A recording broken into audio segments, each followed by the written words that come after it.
కీర్తనల గ్రంథము 37వ అధ్యాయము 25వ వచనాన్ని చదువుకుందాం. Psalm 37 verse 25.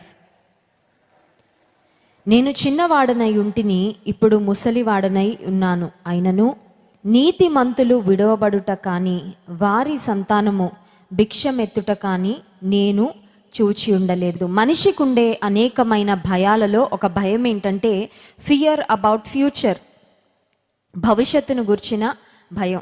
రేపేమవుతుందో, ఎల్లుండి ఏమవుతుందో, వచ్చే సంవత్సరం ఏమవుతుందో, రిటైర్మెంట్ అవ్వని వారు రిటైర్ అయిన తర్వాత ఎలా ఉంటుందో, ఉద్యోగం కోసం ఎదురు చూస్తున్న వారు ఉద్యోగం ఎటువంటి కంపెనీలో వస్తుందో, ఎటువంటి సంస్థలో వస్తుందో, ఆ తర్వాత మా బాస్ ఎలా ఉంటాడో, వివాహం కాని వారు మా జీవిత భాగస్వామి ఎలా ఉంటాడో, ఎలా ఉంటుందో, ఎటువంటి ఇంట్లోకి వెళ్ళాలో, ఎటువంటి పరిస్థితుల్లోకి నెట్టివేయబడతామో.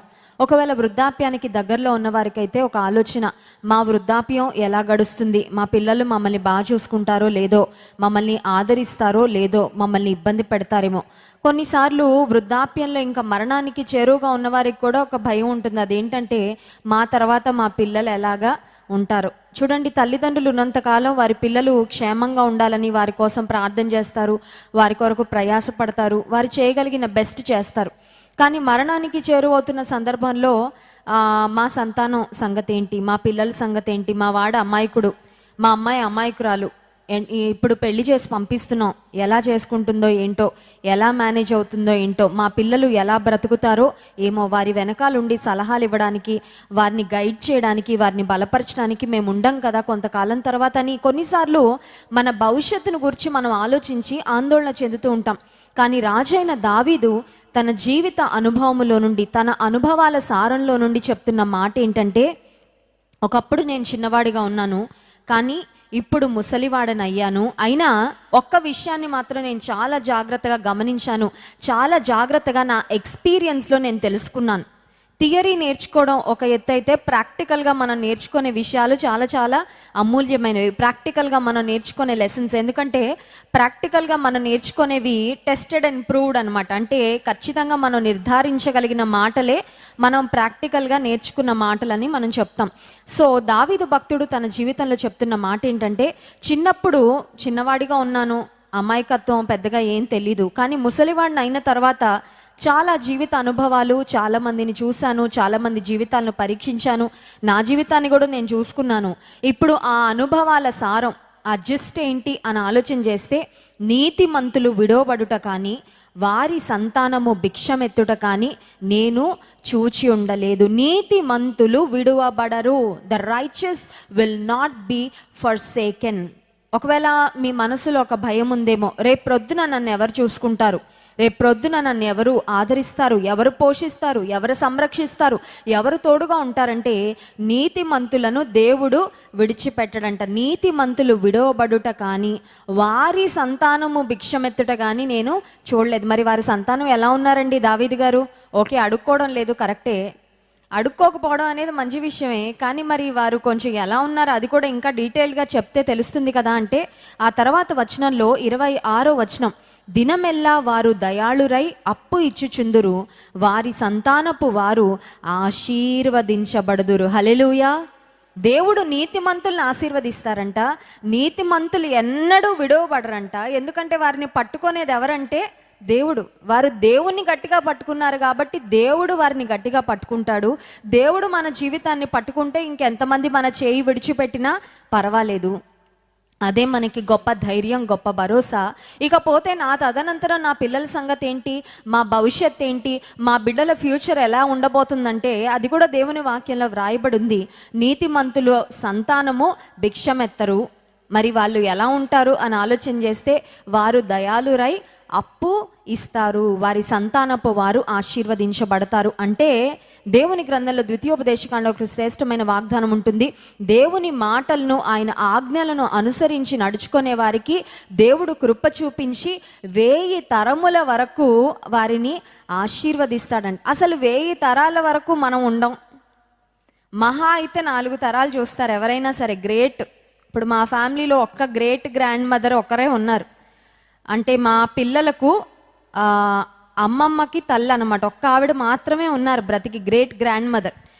మా నానమ్మ, తాతయ్య, మా అమ్మమ్మ వాళ్ళ హస్బెండ్, తాతయ్య కూడా చనిపోయారు. సో 4 తరాలు చూడడమే చాలా ఎక్కువ, కానీ 1000 తరాల వరకు దేవుడు ఆశీర్వదిస్తాడంట. అంటే అర్థం ఏంటంటే, నీవు నీతిగా, భక్తిగా, యథార్థంగా దేవుని ఆశ్రయించి దేవుని మీద నమ్మిక ఉంచి బ్రతికితే 1000 తరాల వరకు దేవుడు రికార్డ్ రాసుకొని నీ ఆశీర్వాదాన్ని 1000 తరాల వరకు దేవుడు పంపిస్తాడు. నీతిగా బ్రతికినందుకు, దేవుణ్ణి ఆశ్రయించినందుకు నీవు చేసే భక్తికి గొప్ప ప్రతిఫలం ఉంటుంది అనడానికి దావీదు జీవితంలో తాను చెప్పిన ఈ సాక్ష్యమే గొప్ప నిదర్శనం.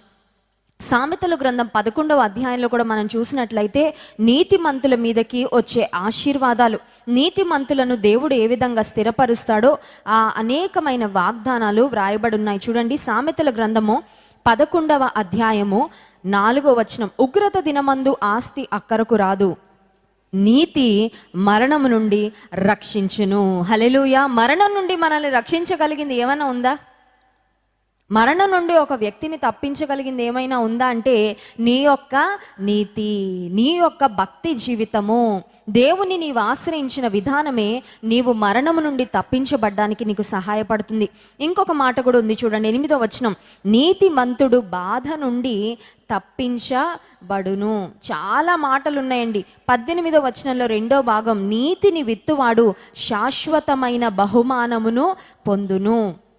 21వ వచనం, నిశ్చయముగా భక్తిహీనునికి శిక్ష తప్పదు, నీతిమంతుల సంతానము విడిపింపబడును. 23వ వచనం, నీతిమంతుల కోరిక ఉత్తమమైనది. 28వ వచనం, నీతిమంతులు చిగురాకు వలె వృద్ధి నొందుదురు. 10వ అధ్యాయానికి ఒక్కసారి వెళ్దామండి. 10వ అధ్యాయంలో కూడా అనేకమైన శ్రేష్టమైన వాగ్దానాలు. 2వ వచనం చివరి భాగం, నీతి మరణం నుండి రక్షించును. తిరిగి అదే మాట. 3వ వచనం, యెహోవా నీతిమంతుని ఆకలిగొననీయడు. ఆ తర్వాత చూడండి 6వ వచనం, నీతిమంతుని తల మీదకి ఆశీర్వాదములు వచ్చును. 11వ వచనం, నీతిమంతుని నోరు జీవపు ఊట. ఆ తర్వాత 24వ వచనం, నీతిమంతులు ఆశించినది వారికి దొరుకును. 25వ వచనం, నీతిమంతుడు నిత్యము నిలుచు కట్టడము వలె ఉన్నాడు. నిజానికి ఈ వచనాలన్నీ చూసుకుంటూ వెళ్తే ఇంకా చాలా ఉన్నాయండి. ఇంకా ఇవన్నీ చూసుకుంటూ వెళ్తే మనకి సమయం కూడా సరిపోదు. చూడండి 13వ అధ్యాయంలో కూడా తిరిగి నీతిమంతుల మీదకి దేవుడు ఇచ్చే ఆశీర్వాదాలు చూస్తాం. 21వ వచనం, నీతిమంతులకు మేలు ప్రతిఫలముగా వచ్చును. దేవుడు నీతిమంతుల్ని ఎలా ఆశీర్వదిస్తాడో, నీతిమంతుల ప్రవర్తన ఏ విధంగా ఉంటుందో, నీతిమంతుల్ని ఏ విధంగా స్థిరపరుస్తాడో వ్రాయబడింది. అలాగే 15వ అధ్యాయము 6వ వచనం, నీతిమంతుని ఇల్లు గొప్ప ధననిధి. నిజానికి నీతిమంతులకు దేవుడిచ్చే ఆశీర్వాదాలు కీర్తనల గ్రంథంలో, సామెతల గ్రంథంలో అనేక అధ్యాయాల్లో ఉన్నాయి. అవన్నిటిని మనం అండర్లైన్ చేసుకొని రాసుకుంటే నేను అనుకుంటాను బెస్ట్ బ్లెస్సింగ్స్ అన్నీ దేవుడు ఎవరికి ఇస్తారంటే నీతిమంతులకు ఇస్తారు. నీతిగా బ్రతకడం, భక్తిగా బ్రతకడం, దేవుని యందు భయభక్తులు కలిగి జీవించడం, it is definitely a challenge. నోవహు దినాల్లో మనం గమనించినట్లయితే అప్పుడున్న పరిస్థితులను బట్టి లోకంలో ఉన్న వారందరూ చెడిపోయారంట. అందరూ చెడిపోయారు. నోవహు ఒక్కడే నీతిమంతుడిగా బ్రతికాడు. నోవహు ఒక్కడే యథార్థవంతుడిగా బ్రతికాడు. నోవహు ఒక్కడే పాపాన్ని అసహించుకున్నాడు. నోవహు ఒక్కడే పరిశుద్ధంగా దేవుని కొరకు జీవించాడు, ప్రత్యేకంగా బ్రతికాడు. నోవహును వెటకారం చేసిన వారు ఉన్నారు. నోవహును అతని కుటుంబాన్ని అవమానకరంగా మాట్లాడిన వారు ఉన్నారు. నోవహును చిన్నచూపు చూసిన వారు ఉన్నారు. నోవహును చూసి హేళన చేసిన వారు కూడా చాలా మంది ఉండుంటారు. He must have gone through a lot. చెప్పలేనన్ని, చెప్పుకోలేని అన్ని బాధలు పడుంటాడు నోవహు. అయినప్పటికీ నీతిమంతుడుగా బ్రతికాడు, నిందారహితుడుగా బ్రతికాడు. నీతిగా బ్రతికినందుకు ప్రయోజనం ఉంటుందా అంటే, మనం నీతిగా బ్రతికినందుకు పొందే శ్రమలేమో కానీ మనకు దేవుడిచ్చే మహిమ ముందు, దేవుడిచ్చే ఆశీర్వాదాల ముందు మనం పొందే శ్రమలు నిజంగా ఒక రకంగా చెప్పాలంటే చాలా అల్పమైనవే, స్వల్పమైనవే అని మనం తెలుసుకోవాలి. పరలోకంలో దేవుడు మనకి ఇవ్వబోయే మహిమ ఎదుట ఈ లోకంలో మనము పొందే శ్రమలు ఎన్నదగినవి కావు అనే మాట దేవుని గ్రంథంలో ఉంటుంది. నేడు సిలువను మోసిన వాడే రేపొద్దున కిరీటాన్ని మోయడానికి అర్హుడు. ఎవడైతే నన్ను వెంబడింపగోరుతాడో తన్ను తాను ఉపేక్షించుకొని తన సిలువను ఎత్తుకొని నన్ను వెంబడించాలని యేసే చెప్పారు. మనకు ఓన్లీ క్రౌన్ కావాలి, మనకి క్రాస్ ఇష్టం లేదు కదండి. కేవలం నా కిరీటం మాత్రమే కావాలండి, దేవుడు నా కిరీటం ఎప్పుడు పెడతాడో ఒక మిస్ యూనివర్స్ లా ఫీల్ అయిపోవాలని, లేకపోతే ఒక మిస్టర్ యూనివర్స్ లాగా ఒక విజేతగా అందరి ఎదుట దేవుడు మెప్పునిస్తే పొందుకోవాలని ఆశపడుతున్నాను అని భావిస్తున్న మనందరము మొదట సిలువను మోసుకుంటూ వెళ్ళాలి. సిలువ మార్గంలో వెళ్ళినప్పుడే, విధేయత మార్గంలో వెళ్ళినప్పుడే, తగ్గింపు మార్గంలో వెళ్ళినప్పుడే, యేసయ్య నడిచిన మార్గంలో వెళ్ళినప్పుడే యేసయ్య అత్యున్నతంగా ఆయన హెచ్చించబడ్డాడు. He is seated on the highest throne. ఆయన తనతో పాటు మనల్ని ఏలేవారిగా చేస్తానని వాగ్దానం చేశారు. మీరు ఆయనతో పాటు సహించిన ఎడల ఆయనతో పాటు ఏలుదురు. దేవునితో పాటు రాజ్యం ఏలాలంటే, దేవునితో పాటు ఆయన సింహాసనం అందు కూర్చుండాలంటే, దేవుడిచ్చే మహిమను, మెప్పును, ఘనతను ఒక దినాన మనం పొందుకోవాలంటే నీతిగా మనం ఈ లోకంలో బ్రతకాలి. నేను అనుకుంటాను, నీతిమంతుల మీదకి వచ్చే ఈ ఆశీర్వాదాలన్నీ చాలా అనుకుంటాం మనల్ని మోటివేట్ చేయడానికి, ఈ లోకంలో నీతిగా యథార్థంగా బ్రతకడానికి. కొన్నిసార్లు గవర్నమెంట్ ఆఫీసెస్లో వర్క్ చేసే వారికి ఒక ఛాలెంజ్. అదేంటంటే, అందరూ టేబుల్ కింద చేతులు పెడతారు, వీళ్ళు చెయ్యి పెట్టకపోతే ఇబ్బంది. నువ్వు తీసుకోకపోయావులే, మమ్మల్ని తీసుకొని ఇవ్వచ్చు కదా, లేకపోతే నువ్వు తీసుకొని మాకు ఇచ్చేయచ్చు కదా. కొన్నిసార్లు ఇతరులు ఇబ్బంది పెట్టేస్తూ ఉంటారు. ప్రత్యేకంగా జీవించినందుకు, దేవుని కొరకు బ్రతికినందుకు కొన్నిసార్లు కొన్ని ఇబ్బందులు మనం ఎదుర్కోవాల్సి వస్తూ ఉంటుంది. నా మనస్సాక్షికి కల్మషం అంటకుండా, మన మనస్సాక్షి దేవుని సన్నిధికి వచ్చినప్పుడు మనల్ని గద్దించకుండా మనం ఉండాలంటే, నీతిగా బ్రతకాలంటే కొన్నిసార్లు ఖచ్చితంగా సమాజంలో దానికి అడ్డంకులు, ఆటంకాలు వస్తూ ఉంటాయి. కొంతమంది మనల్ని శోధిస్తూ ఉంటారు కూడా, కొంతమంది సలహాలు ఇస్తూ ఉంటారు, ఉచిత సలహాలు ఇస్తూ ఉంటారు. కొంతమంది వీళ్ళేంటి పిచ్చివాళ్ళ, డబ్బు ఎలా సంపాదించుకోవాలో తెలీదు, లాభం ఎలా పొందుకోవాలో తెలీదు అన్నట్లుగా ఒకవేళ మనల్ని చూడొచ్చేమో. కానీ నీతిగా బ్రతికినందుకు గొప్ప ప్రతిఫలము ఉంటుంది. ఒకవేళ నీవు నీతిగా బ్రతికితే, భక్తిగా బ్రతికితే, నీ తర్వాత తరాలు, ఒక్క తరం కాదు, 2 తరాలు కాదు, 1000 తరముల వరకు, 1000 తరముల వరకు దేవుడు ఆశీర్వదిస్తానని వాగ్దానం చేస్తున్నాడు. బైబిల్ గ్రంథంలో కూడా మనం చూసినట్లయితే, అబ్రహాము దేవుణ్ణి వెంబడించాడు, అబ్రహాము దేవునికి విధేయత చూపించాడు, అబ్రహాము దేవుని నమ్మెను, అది అతనికి నీతిగా ఎంచబడనని దేవుని గ్రంథంలో ఉంటుంది. అబ్రహాము దేవుని ఎదుట నీతిగా బ్రతికినందుకు ఎన్ని తరాలను దేవుడు ఆశీర్వదించాడండి. మత్తయి సువార్త 1వ అధ్యాయంలో చూస్తే, అబ్రహాము దగ్గర నుండి వంశావళి, యేసుక్రీస్తు ప్రభువారి యొక్క వంశావళిలో అబ్రహాము ఇస్సాకును కనెను, ఇస్సాకు యాకోబును కనెనని, అక్కడ నుంచి యాకోబు యూదాను కనెను, ఇంకా లిస్ట్ అంతా మనం చూస్తాం. ఇక్కడ దేవుడిచ్చిన వాగ్దానం అబ్రహాములో నెరవేరిందా లేదా?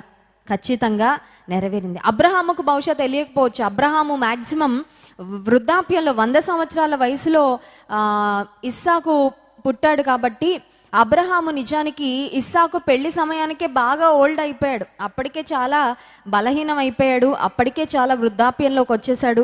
అబ్రహాము తన పెద్ద దాసుని పిలిచి, నా కొడుకు కోసం కోడల్ని ఎతికి అంత ఓపిక నాకు లేదు, కానీ నువ్వు వెళ్ళి కొంచెం ఆ పని చూసుకొని రాయ్యా, కానీ ఇలాంటి అమ్మాయి మా ఇంటికి రావాలి, మా స్వజనులలో నుండి ఒక అమ్మాయిని తీసుకొని రా అని ఆ బాధ్యతను తన పెద్ద దాసుడైన ఎలియజర్కి అప్పచెప్పి అబ్రహాం పంపించినట్లు చూస్తాం.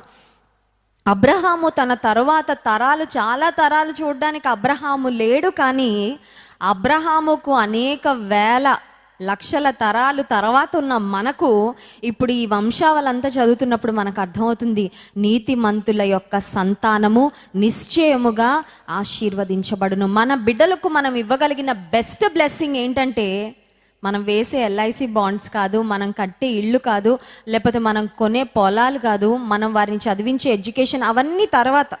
కానీ ప్రాముఖ్యంగా మనం జీవించే భక్తి జీవితము, మనం యథార్థంగా బ్రతికే బ్రతుకు, నీతిగా దేవుని వెంబడించి అనుసరించి ఏ మార్గంలో మనం వెళ్తామో మన బిడ్డలు కూడా మన తర్వాత అదే మార్గంలో దేవుని అనుసరిస్తారు. పిల్లలంట తల్లిదండ్రులని చాలా విషయాల్లో అనుకరిస్తారు. They try to imitate the parents. తల్లిదండ్రులు ఒక తప్పు పని చేస్తూ పిల్లల్ని అది చేయొద్దు అని చెప్పడానికి ముందు అసలు తల్లిదండ్రులకు ధైర్యం ఉండదు. ఒకవేళ చెప్పినా సరే పిల్లలు తల్లిదండ్రులు ఎదిరిస్తారు, ఎందుకంటే మీరే ఫాలో అవ్వట్లేదు, మాకెలా చెప్తారని. అందుకే పిల్లల ఎదుట తల్లిదండ్రులు ఏదైనా తప్పిదం చేస్తే దాన్ని 2 సార్లు తప్పు చేసినట్లుగా పరిగణించుకోవాలంట. కారణం ఏంటంటే, పిల్లల కొరకు ఒక తప్పు మాదిరి తల్లిదండ్రులు ఉంచుతున్నారు కాబట్టి. కనుక ఈ రాత్రికాల సమయంలో దేవుడు మనల్ని ప్రోత్సాహపరుస్తున్నాడు. ఏమనంటే, నీతిమంతులు విడువబడరు. The righteous will not be forsaken, the righteous will never be forsaken. నీతిమంతులు మరి ఎవరు పట్టుకుంటారు? నీతిమంతుల్ని ఎవరు నడిపిస్తారు? నీతిమంతుల అడుగులు ఎవరు స్థిరపరుస్తారు? నీతిమంతుని తల మీదకి ఆశీర్వాదాలు ఎవరు పంపిస్తారంటే దేవుడు పంపిస్తాడు. దేవుడు నీతిమంతుల పక్షంగా ఉంటాడు. నీతిమంతుల పక్షంగా ఆయన వ్యాజ్యమాడతాడు. నీతిమంతుల పక్షంగా ఆయన కార్యం చేస్తాడు. మన ఒక్క తరానికే కాదు, కానీ మన తరువాత తరాలకు కూడా ఆశీర్వాదాన్ని, దీవెనను అనుగ్రహిస్తాడు. కనుక దేవుని నీతిని పొందుకొని, రక్షణ పొంది, నీతి అను పైబట్టను ధరించుకొని, దేవుని నీతిని అనుసరిస్తూ ఈ లోకంలో బ్రతుకుతూ మనము, మన కుటుంబాలు, మన తరువాత తరాలు ఆశీర్వదించబడులాగున పరిశుద్ధాత్మ దేవుడు మనకు తన సహాయం అనుగ్రహించును గాక. ఆమేన్.